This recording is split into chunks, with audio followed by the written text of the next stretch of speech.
Welcome to another Face to Facts Sports Minute. I am Nick Face. It's good to see you all once again. Before we jump into our sports discussion, we want to talk about some upcoming programs at Sports Zone. We have a new program that will be beginning on March 27th, and it's a sports management and broadcasting class. The class will focus on Major League Baseball and will provide all students with the chance to manage their own fantasy team. It's a lot of fun. We also want to make sure that our families know that April vacation registration is now ready to go. You may go to Sports Zone 101's website at www.sportszone101.com to start registering. We look forward to seeing you at these upcoming programs.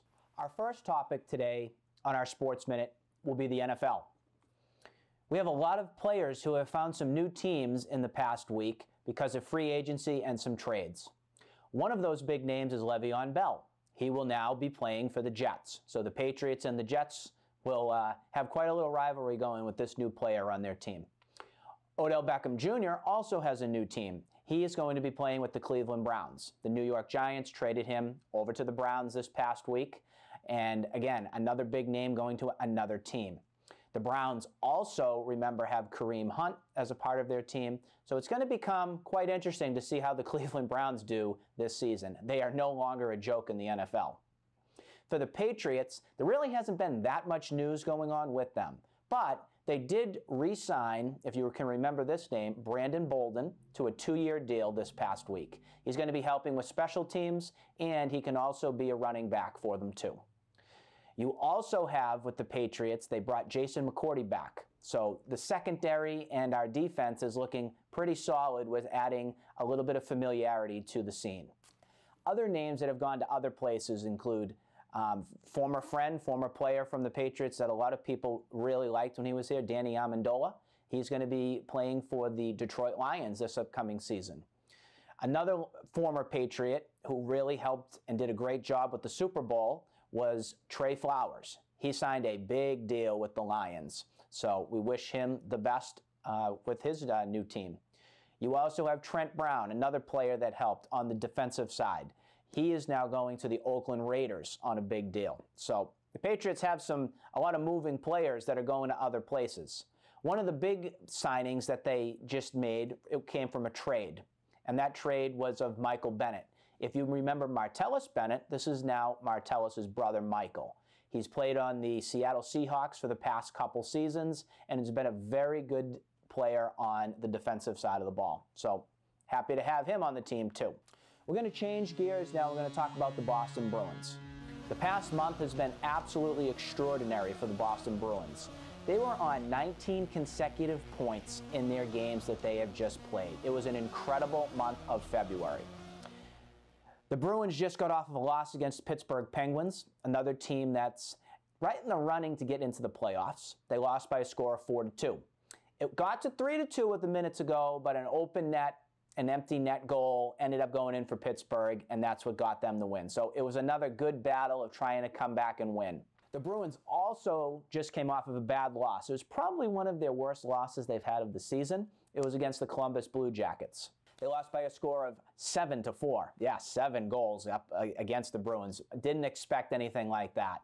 One of the things the Bruins have to get is healthy. They lost a lot of players in the past couple weeks that have been banged up or been out of action. The Bruins want to see these guys come back. One of those is David Pastrnak. The Bruins amazingly went on that point streak really without David Pastrnak. They really would love to see him come back and add another legit goal scorer who can add some depth to the Bruins. Another player who's been out, he has a lower body injury, is Jacob DeBrusk.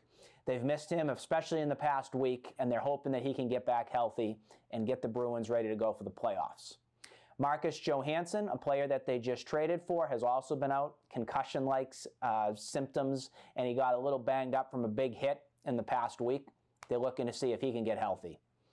You have Kevin Miller, who's been out on the defensive end. You need to see him come back because the Bruins have been a little shaky in the past week on defending the puck. So we'll hope that Kevin Miller comes back.